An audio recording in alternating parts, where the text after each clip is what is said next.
मेहता का उल्टा चश्मा। तो चलिए अब आगे बढ़ते हैं। चला स्पॉटलाइट रेडी का लौका।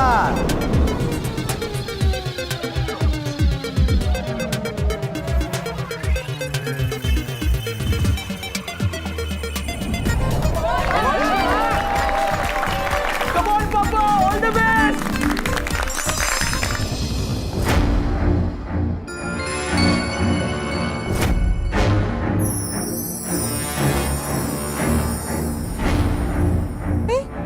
कौन बनिया छे?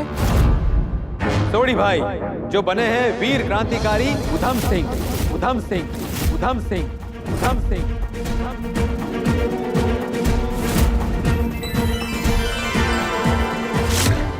उधम सिंह का जन्म 1899 में पंजाब के सुनम गांव में हुआ था।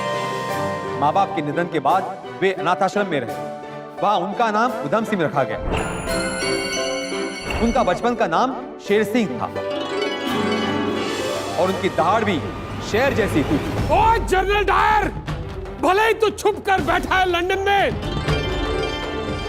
तुझे जलियांवाला बाग का खून माफ नहीं करेगा। ये है उधम सिंह।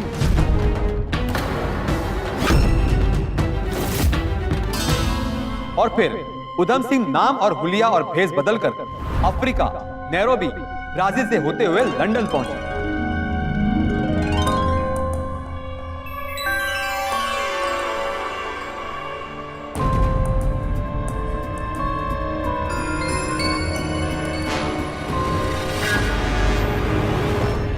जनरल डायर, याद कर ले अपने चहीतों को,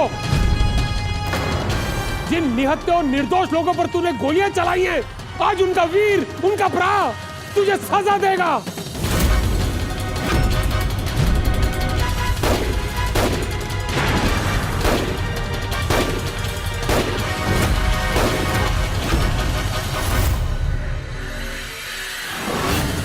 उधम सिंह परम देशभक्त और सर्वधर्म समभाव में मानने वाले थे। वो अपना नाम बताते थे, मेरा नाम है राम मोहम्मद सिंह आजाद। मुझे गर्व है कि मैंने भारत में जन्म लिया। भले ही हम अलग अलग धर्म और अलग अलग जाति के, पर हमें एक चीज जोड़ के रखती है और वो है भारतीयता। वंदे मातरम। वंदे मातरम। जनरल डायर को मारने के जुर्म में उन्हें वही लंदन में फांसी दी गई, लेकिन उनका नाम हर हिंदुस्तानी की जबान और दिल में है।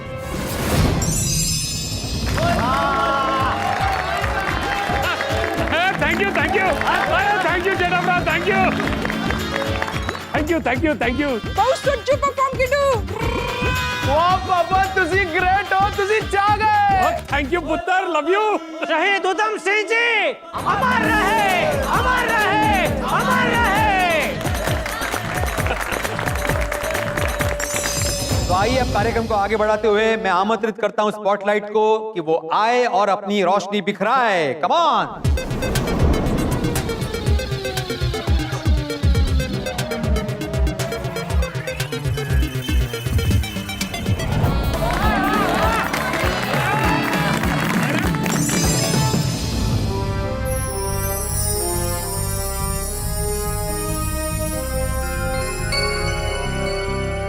कोमल भाभी जो बनी है कमला देवी चट्टोपाध्याय, चट्टोपाध्याय, चट्टोपाध्याय, चट्टोपाध्याय, चट्टोपाध्याय।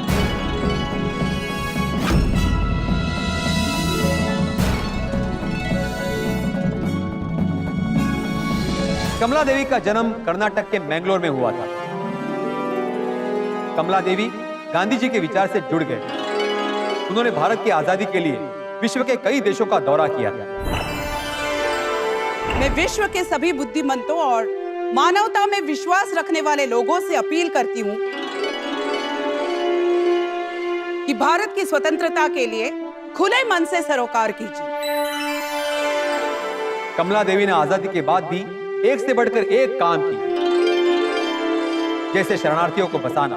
पाकिस्तान से आए हुए कई लोगों को उन्होंने फरीदाबाद में बसाया। उन्होंने कई संस्थाओं के गठन में महत्वपूर्ण भूमिका निभाई, जैसे हस्त एवं शिल्प बोर्ड की स्थापना की और संगीत एकेडमी और नेशनल स्कूल ऑफ ड्रामा की स्थापना की। हमें शिक्षण के साथ हमारे पारंपरिक हस्त और शिल्प कलाओं का भी संवर्धन करना चाहिए और संगीत, अभिनय जैसे कलाओं को भी शिक्षण में शामिल करना चाहिए।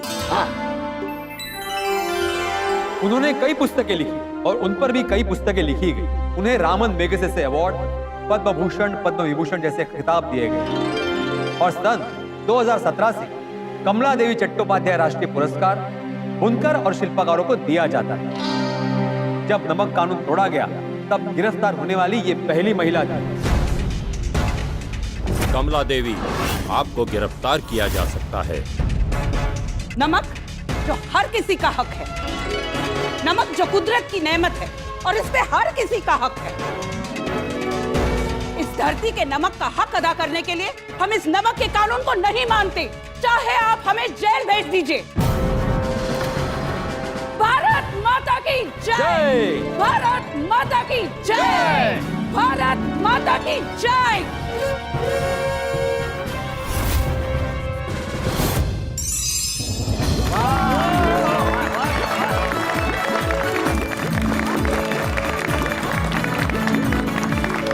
वाह कोमल वाह, तुमने कमला देवी का किरदार बहुत बढ़िया निभाया। थैंक यू हन। वाह वाह वाह वाह मम्मा, क्या परफॉर्मेंस दिया आपने, super. Thank you baby. Komal भाभी, उनके नाम का अवार्ड मिलता है ये तो मालूम था, लेकिन उन्होंने इतना कुछ काम किया है ये मैं आज पता चला। अरे रोशन भाभी, ये जो हमारे स्वतंत्रता सेनानी रहे हैं, ये जिन्होंने कुर्बानियां दी, उनका जीवन जीवन नहीं था, बलिदान और त्याग का महासागर था। उसमें हम गोते लगाएंगे ना तो उनके चरित्र के एक से एक नायाब मोती बाहर निकले। सही बात है। इस बार मुंबई आने में तो मुझे लाभ ही लाभ हुआ है। तुझे लाभ और मुझे नुकसान। चलो तो आगे बढ़ते हैं। अब आ रहे हैं स्पॉटलाइट।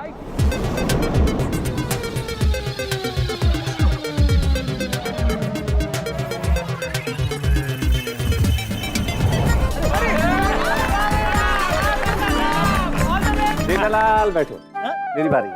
अरे नहीं, लाइट मेरे पे है मेहता साहब। जेठालाल, लाइट मुझ पे ही पड़ी है, बैठो। तुम ठीक मेरे आगे बैठो। तो क्या होता है विज्ञान की दृष्टि, जरा झुको, जरा झुको। तो अब लाइट किस पे जाएगी? मुझ पे जाएगी ना।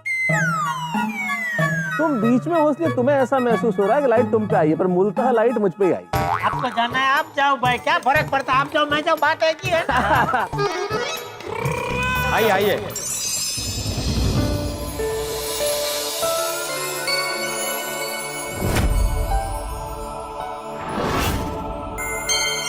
हमारे मेहता साहब बने हैं लाल बहादुर शास्त्री। शास्त्री शास्त्री शास्त्री।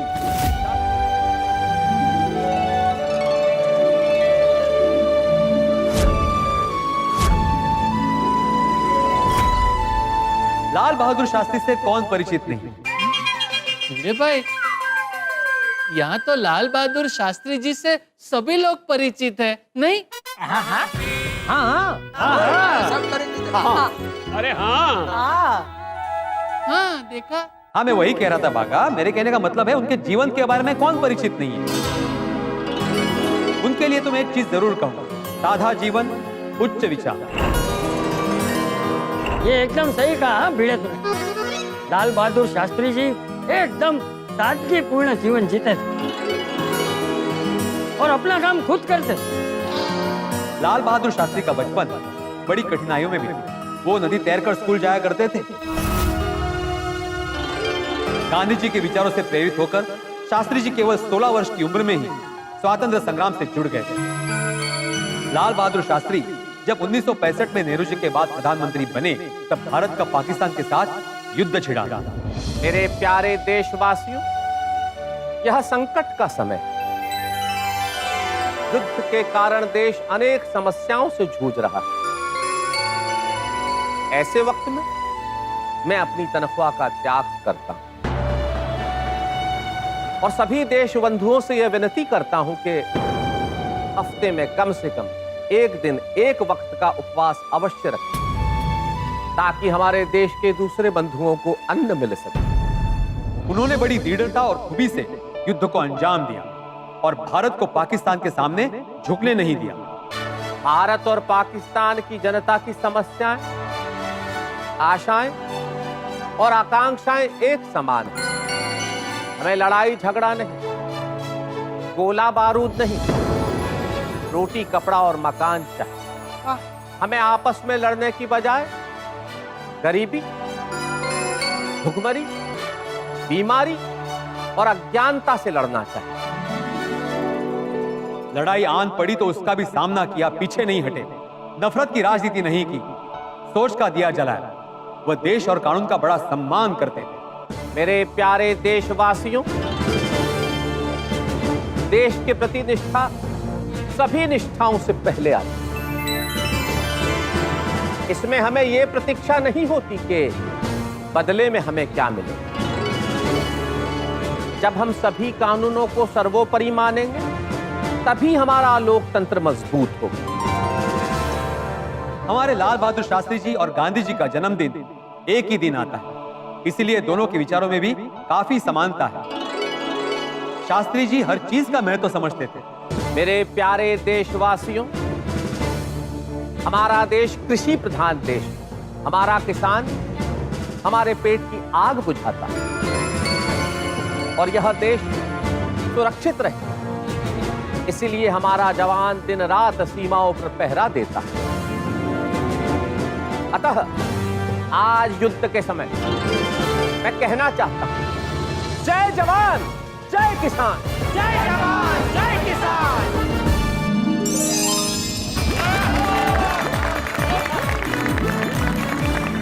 धन्यवाद, बहुत बहुत धन्यवाद। वाह तारक, वाह। शुक्रिया। वैसे लाल बहादुर शास्त्री जी बहुत ही सादा जीवन जीते थे। हमें भी उनके जैसे जीने की कोशिश करनी चाहिए। हाँ। अंजलि भाभी, मेहता साहब समझ गए। आप सादे भोजन की बात कर रही है ना, जिसमें सिर्फ ककड़ी और करेले आते हैं। और वो जीवन तो मैं वैसे ही जीता हूँ भाई। अरे भाई, ऐसे महान पुरुषों की सादगी का अगर 10% भी अपने जीवन में उतार लेना तो अपना जीवन बेहतर हो जाए। बापू जी। हाँ, बिल्कुल सही कहा चाचा जी, आपने बिल्कुल सही कहा। मेहता साहब, मेरा भी सौभाग्य है तो मुझे ऐसे कार्यक्रम के साथ जुड़ने का मौका मिला। सुंदर भाई, अपना अहमदाबाद से मुंबई आने का पैसा वसूल। पैसा वसूल? हाँ जीजा जी। सुंदर के सब दोस्त भी सुंदर जैसे ही है। चालू।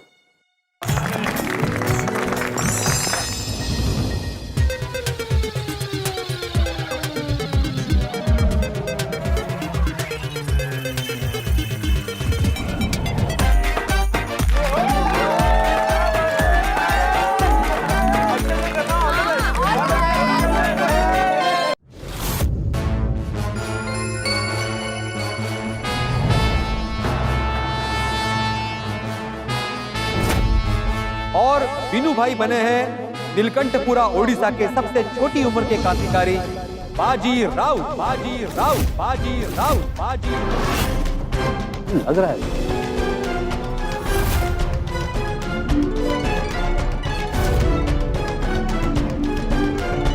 10 अक्टूबर 1938 की बात है, जब ब्रिटिश पुलिस कुछ लोगों को गिरफ्तार करके भुवनेश्वर ले गई। तब लोगों ने जबरदस्त प्रदर्शन किया तो पुलिस ने गोलियां चलाई और लोगों का आक्रोश बढ़ गया। बढ़ते आक्रोश की वजह से पुलिस ने ब्राह्मणी नदी के नीलकंठ घाट से भागने की कोशिश की। तब बाजी राउत नदी के तट पर था। हमें घाट के उस पार ले चलो। यहाँ से कोई भी तुम्हें उस पार नहीं ले जाएगा। अरे तुम्हें मुंह मांगी कीमत मिलेगी बेटा। स्वाभिमान की कोई कीमत नहीं होती। बच्चे चाहे जितने पैसे ले लो या फिर गोली खाओ। जिएंगे स्वाभिमान के लिए, मरेंगे हक के लिए। इस बात पर गुस्सा होकर ब्रिटिश सैनिकों ने गोलियां चला दी। बाजी के साथ खड़े लक्ष्मण मालिक, फागू, साहू, हर्ष प्रधान, नाता मालिक को भी गोली मार दी। और तब वहां क्रांति हो गई। और किसी कवि ने इस घटना को बयां करते हुए एक कविता लिखी थी। मेहता साहब। साथियों, वो कहते हैं कि चिता नहीं है, कि देश का अंधेरा मिटाने हेतु मुक्ति की मशाल है। तुरही बजाओ, बिगुल बजाओ, मरा नहीं है, मरा नहीं है। 12 वर्ष का बाजी मरा नहीं।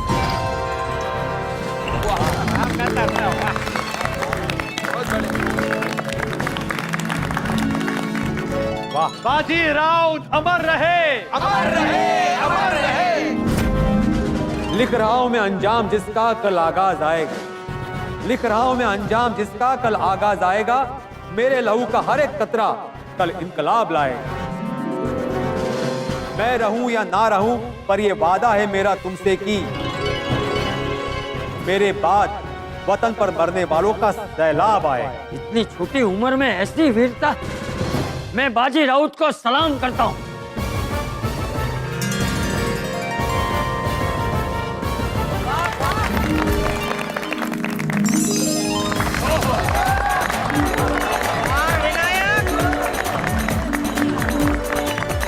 Thank you uncle. अगली बारी है स्पॉटलाइट हमें बताएगा। Spotlight please.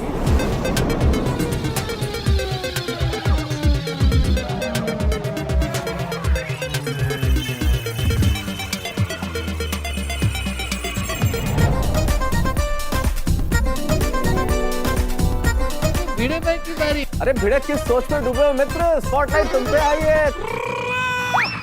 मेरे ख्याल से तुम इस चिंता में हो कि अगर तुम वहां चले गए तो फिर ये मंच खाली हो जाएगा। नहीं दोस्त नहीं, तुम जाओ, मैं संभालता हूं। आइए आइए प्लीज प्लीज आइए।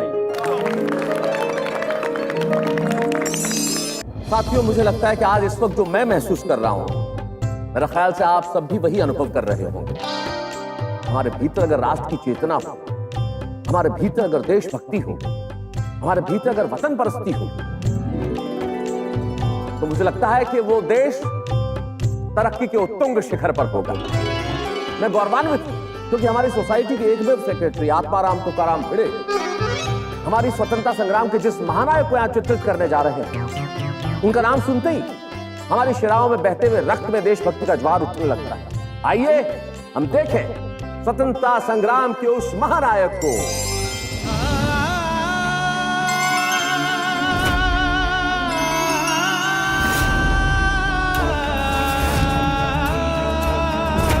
इनका नाम है नेताजी श्री सुभाष चंद्र बोस।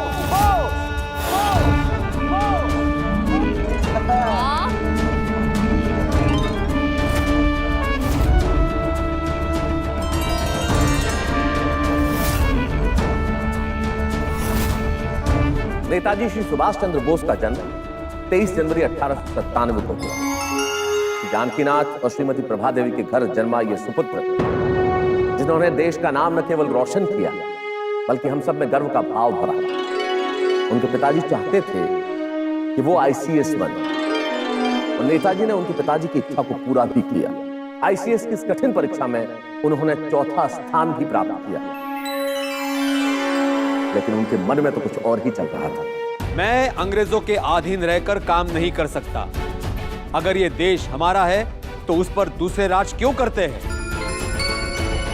क्योंकि नेताजी देश के लिए कुछ करना चाहते थे, आजादी के लिए कुछ करना चाहते थे। 1938 में हमारे बापू महात्मा गांधी ने उन्हें कांग्रेस का अध्यक्ष बनाया। नेताजी के मन में तो कुछ और ही विचार था। इतिहास गवाह है, कोई भी वास्तविक परिवर्तन चर्चाओं से नहीं लाया जा सकता, उसके लिए लड़ना ही पड़ता है। वो अन्याय सहन नहीं कर सकते थे। याद रखिए, दुनिया में अगर सबसे बड़ा अपराध कोई है तो वो है अन्याय सहन करना और गलत बात से समझौता करना। दुष्यंत कुमार जी का एक शेर मुझे याद आता है। वो कहते हैं कि सिर्फ हंगामा खड़ा करना मेरा मकसद नहीं है, मेरी कोशिश है कि ये सूरत बदलनी चाहिए और मेरे सीने में ना सही तेरे सीने में सही वो कहीं भी आग, लेकिन आग जलनी चाहिए। और नेताजी के विचारों में अग्नि थी, आग। मेरे देश के युवाओं, हम सब के अंदर बस एक ही इच्छा होनी चाहिए, देश के लिए मरने की, ताकि देश जी सके। एक सैनिक की शहादत से ही देश जिंदा रह सकता है। नेताजी ने अपने कदम आगे बढ़ाए और आजाद हिंद फौज की स्थापना की। नेताजी श्री सुभाष चंद्र बोस ने दुनिया की पहली महिला फौज का गठन किया। इस आजादी की लड़ाई में मैं जिंदा रहूं या ना रहूं, पर मैं इतना बता सकता हूं कि हमें आजादी जरूर मिलेगी। नेताजी श्री सुभाष चंद्र बोस द्वारा स्थापित, उनके द्वारा गठित आजाद हिंद फौज को दुनिया के कई देश जैसे जर्मनी, जापान, फिलीपाइंस, कोरिया, चीन, इटली और आयरलैंड जैसे देशों ने मान्यता दी। और नेताजी श्री सुभाष चंद्र बोस के नेतृत्व में आजाद हिंद फौज के वीर सिपाहियों ने अंग्रेजों पर आक्रमण करके उनसे भारत के कुछ राज्य आजाद भी करवा लिए। और क्यों न हो, उनकी ललकार ही कुछ ऐसी थी। युवाओं, वक्त आ गया है हमारी भारत मां को गुलामी की जंजीरों से आजादी दिलाने का, बलिदान देने का। तुम्ही आमाके रक्त दाओ, आम्ही तुम्हाके स्वाधीनता देबो।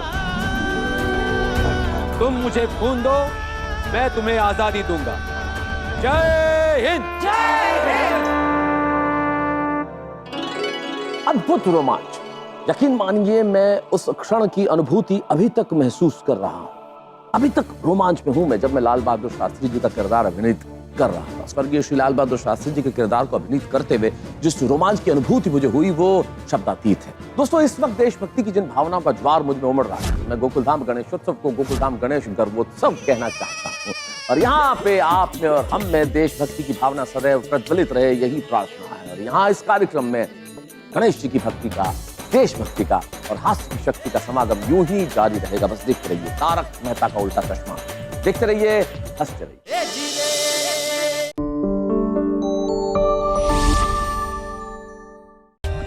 For more updates, subscribe to our channel, click the show links and enjoy watching the videos.